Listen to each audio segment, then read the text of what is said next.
Баршаңызға қайырлы күн. Менің каналыма қош келдіңіздер. Бүгін ташкентский шай дайындаймыз. Ол үшін бізге лимон, апельсин, нават, мята қажет. Көк шайымызды саламыз. Оның үстінен қара шайымызды саламыз.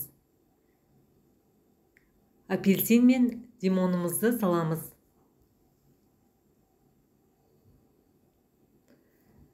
Дәміне қарай набат салатын боламыз. Егер сізге шай тәтті болсын десеңіз, 2 набат салсаңыз болады. Ал егер дәмі бір қалыпты болсын десеңіз, 1 набаттың өзі де жетеді. Одан кейін мята саламыз.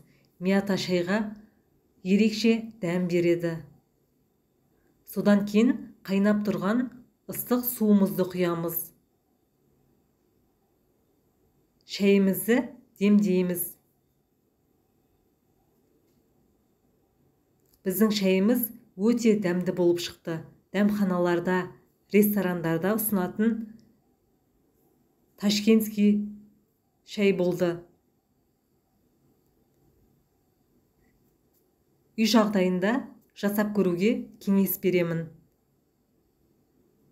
Сіздерге менің видеом ұнаған болса, қоңырауша белгісін басып, тіркелуді ұмытпаңыздар.